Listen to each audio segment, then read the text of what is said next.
I have my first tournament since the Kansas City Wide Open coming up 2 days from now. And I want to take you through practicing and getting ready for that tournament, but not the practice round. That video will actually be coming out tomorrow, but there are some things that you should be doing, or at least I see as best practices from a lot of the pros in leading up to your tournament, which are basically 3 stages. But it all starts out here in the field. Well, not quite. It actually started a couple days ago, but for this video, it starts in the field.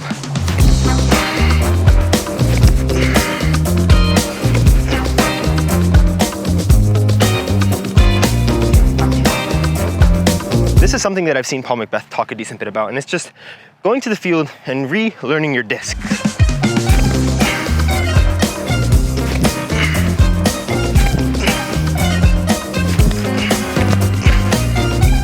I'm not gonna be at the field here for an hour today. Hopefully not even 20 minutes. Hopefully it's just gonna be there and back for this session.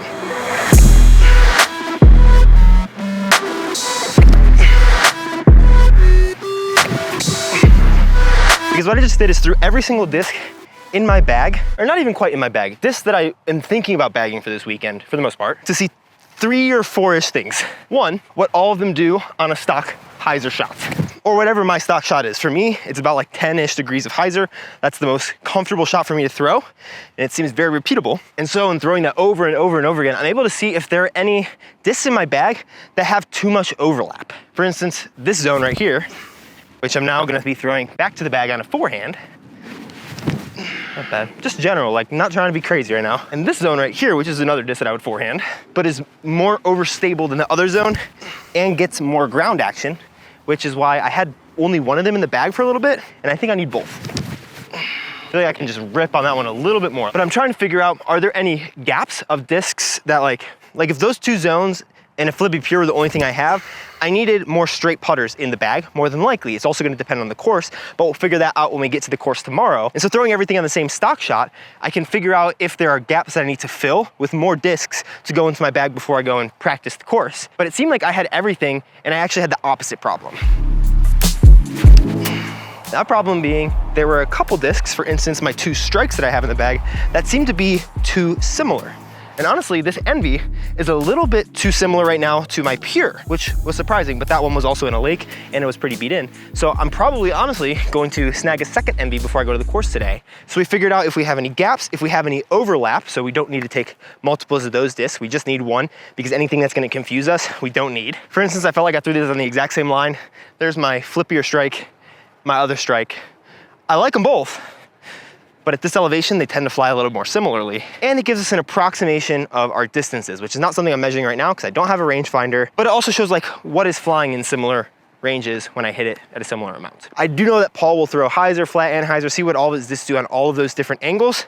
That's not something that I'm personally gonna be doing today. Because let's be honest with ourselves, most of these Denver courses are pretty much just hyzer fests. If he's doing it, it's probably a better thing to do than what I'm doing right now.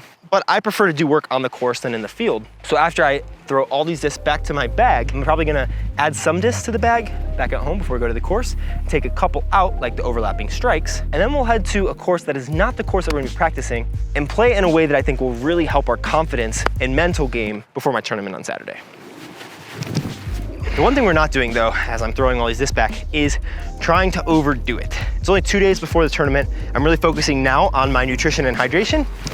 That also means that the thing that I'm not focusing on right now, which is really kind of killing me because I've been thinking so much about it, is form work. We're just working with what we have, keeping that out of our mind because it's not gonna help us going into Saturday to be thinking about those.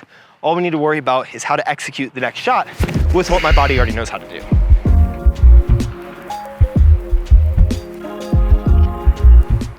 For instance, that CD1 is in the bag, and the CD1 landed. I really break down my tournament preps nowadays, especially the more I've been thinking about like health, both physically and mentally, into gaining confidence and preparation/recovery. Confidence, a lot of that comes like from being in the field and feeling like I'm throwing relatively powerfully. I have no idea how far that Pharaoh went. Speaking of, it's still way over there because I shanked it on the way back. Another way that this really helps build my confidence is I know how my discs are flying better. But even just this quick, like 20-ish minutes, 15 minutes of field work is really helpful for me. And I would finish it up with some putting if I wasn't gonna be doing that later today. And I have some really big tips for getting your putt ready, especially because so much of that is just confidence. But I'm gonna head home now. I got a video to finish editing and get up. I actually need to fix my shoes, unfortunately, because it came like unstrapped and then I ripped a strap off, which is not good because I love playing in these shoes. And then we're gonna head onto the course for a prep round, not a practice round. And also, my elbow feels great, so let's go.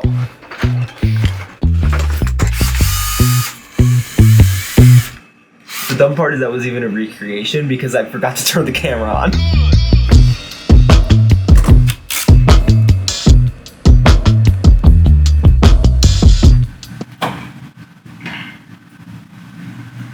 Air rip right through.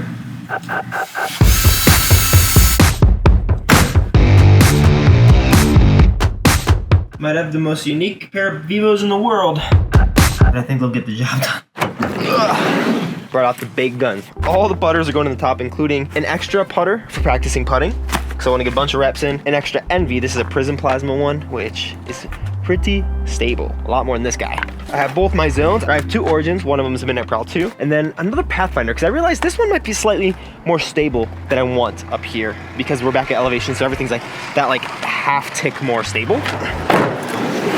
Today we're out here at Upper Badlands. I think like Junior Nationals is gonna be here. It's actually at Lower, which isn't open yet. I will be making videos there once it does open, because that is gonna be my home course. So much of disc golf, or even just sports in general, is confidence. But the point of this round is to get more confident for my practice round, and I'm not like questioning my throwing ability once I get to the course to practice. I'm just practicing the course, knowing that I can throw well. That means today we're really just trying to have fun and enjoy ourselves. At least I am, because these rounds can be tailored to you if you have other ways that you get more confident in your game. Because when I enjoy throwing, I typically am a little more loose and carefree, and that translates over to my throws, and I throw better. It's just like a positive compounding thing. Personally, especially at a course like Badlands, where like I'm honestly just not the biggest fan of it, taking just like a straight up scoring round doesn't always make me confident, especially if I'm not playing where I expect it to be. We're gonna play something hybrid and just do like a best shot doubles with myself. They're gonna be 2 different shots. It's not like the same shot over and over again.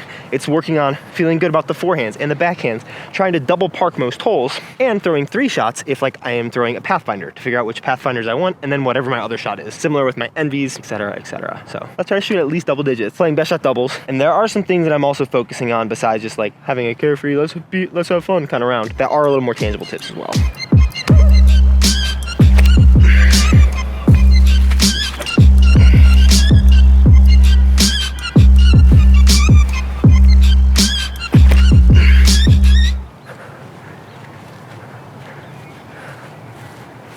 We juiced it. There are a decent bit of courses around me, but I like to play a tougher course for this. Give myself a little bit of a challenge, even if I am making it easier. So I wanted to actually go to Farringer, which I feel like is gonna be more comparable to the alternate layout of the course that I'm gonna be playing. But this course also has its teeth. It honestly is just annoying because it's literally like you just hike up and down all these hills. And this is why I typically like to bring at least 4 putting putters.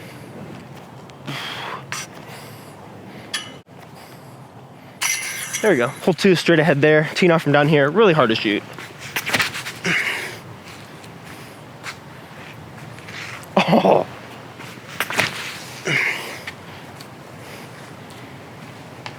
No. Nice. I don't know what these distances are, but this feels like Pathfinder, even though it's slightly into a headwind, so we'll throw those.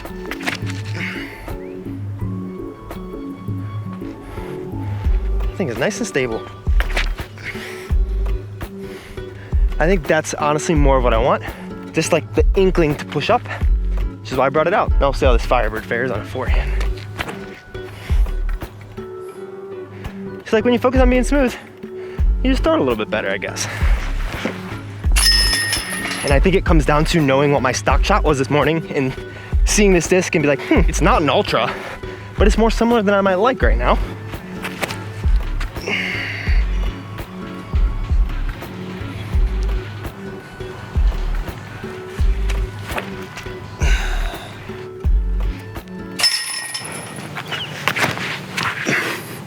Might be in the water.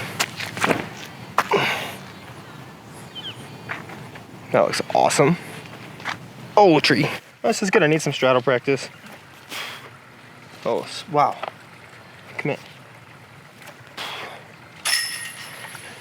Good thing we're playing doubles. I definitely didn't miss the next couple putts. But that's one of the good things about playing around like this is I am starting to realize the things that I need to work on the course, which is a little bit of extra straddle putting and teaching myself those cues as you'll see throughout the round. I start to learn that. We're just going to play through these next couple of holes, really practicing a couple different lines per hole. And there's a lot of different things that I'm focusing on that aren't just, am I throwing a forehand or backhand? I'm trying to think about throwing distance drivers versus fairway drivers, which discs are feeling the most comfortable in my hands, trying to throw high and low, especially high is more difficult for me, and then seeing when I throw high, do I prefer to throw flat, hyzer, and hyzer, and throw something more overstable or more understable when I'm actually practicing these lines. Because if you play disc golf for any amount of time, you definitely know that your throw evolves with you. And one of the things that I think the best in the world do is adapt to how they're throwing in the moment, not how they've thrown in the past, not how they're wishing they were throwing, but seeing how their body is releasing the disc, what power they're able to put into it, and then changing their disc selection and shot shapes accordingly.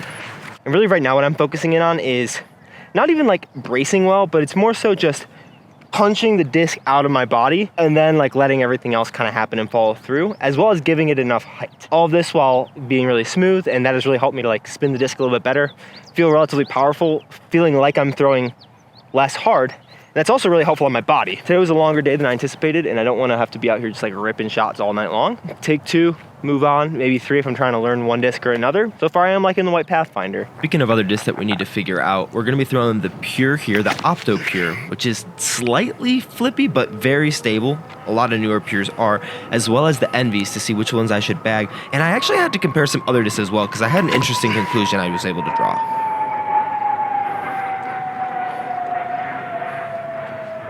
Oh, parked. And this one's slightly more stable.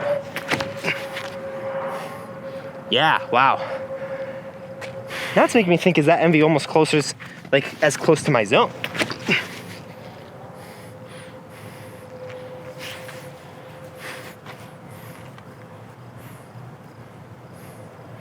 It's not good. I feel like those four kind of bunched up. I might need to make a decision as to what I'm really feeling for the weekend.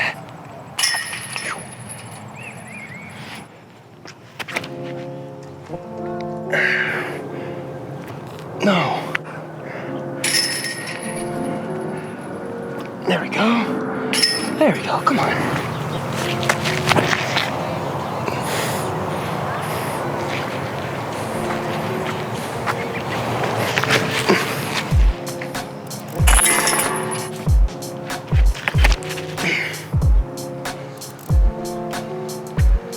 Turn. Well, I definitely got the distance, so that's a plus.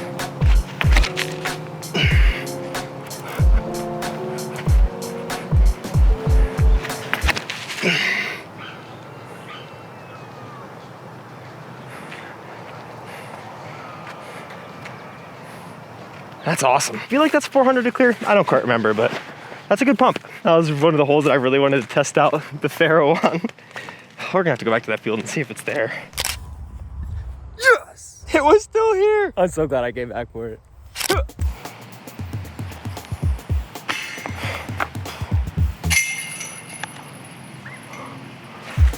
Driving that hole with a little two-step felt real good. I don't know like distances, but I know I have enough. The funny thing is I say that and then I'm gonna like short this hole by 100 feet.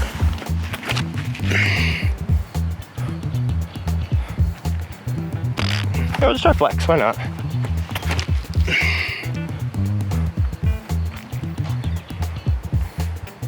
Swing back.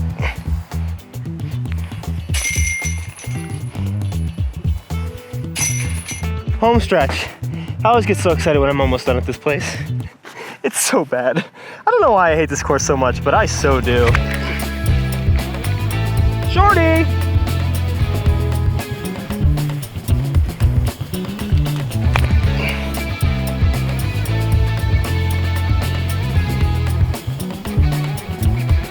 I always think I short this Firebird so much and it like still gets there. Which I think is more of a testament to how beat it it's getting than like my juice.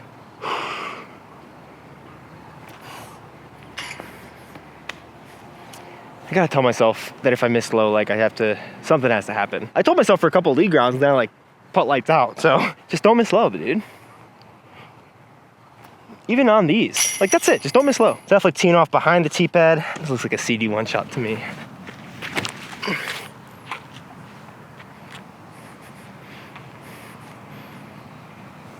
that was good.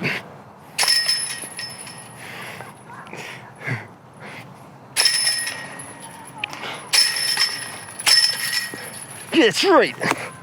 Aw, dang. 4 and change all the way down there. One of my favorite holes here. A little early slippage. Yeah. Oh, let's go. I also forgot today is the last day of the daily uploads, 10% off anything on my website. I don't have a ton of stuff left, but it's a lot of the older stuff. And honestly, thank you so much to everybody who ordered, because me taking all that time off last month, where I did about half of what I normally do, was a little bit stressful for me financially to think about. But honestly, with all of your support literally over the past 2 days, it's covered almost all, if not all, of the gap that I needed to make up. So thank you guys so much. I left it low! Better. I don't even care. Sky it for all I care. Good, whatever. You know, we'll talk about this now because the sun is gone. Arguably the most important thing to practice is putting, just in general for disc golf, but also for tournaments. And so I've been filming a lot this week, and every day I made sure to get at least 15 minutes of putting practice in, figuring out my stroke, making sure it feels good, my cues, which is, for me just now, don't leave it low. And one of the things that really helped me with that is I was really practicing my 45 to like 70 footers, because I made 0 circle 2 putts my last tournament at the Kansas City Wide Open. And I think I was so timid on so many of them because I was like, I don't want to have to make the comebacker. And if you feel this way, I understand that. Go to your practice basket, throw some really far putts, and see how long your comebackers are. For me, personally, I've actually been not stepping anything inside of like 90 feet right now. I'm not making a lot of them after like 55, but that's really mitigated a lot of my comebackers. But I think you'd honestly be surprised if you do go and putt from like up to about 50 feet, how far your comebackers actually are. And for me, every single one of them, every single one was in my comfortable distance, even when I was just like not even caring how hard I putt it. So that really helped me to feel like I can go ahead and run everything this weekend. Hopefully I actually do it. Obviously not like crazy death putts, be smart about it. But if there's not a lot of danger, I can just full juice it and make sure I don't miss low. Because if I miss putts low this weekend, and they're not like the most insane death putts ever, I don't need to get, I need like to do a punishment in some way, because I should not be missing putts low this week.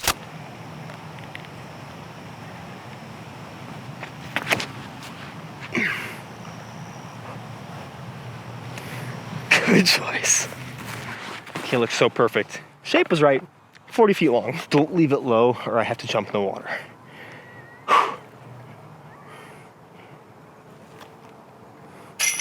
See, it helps. Jeez. That was a one-time thing. That was a one-time thing.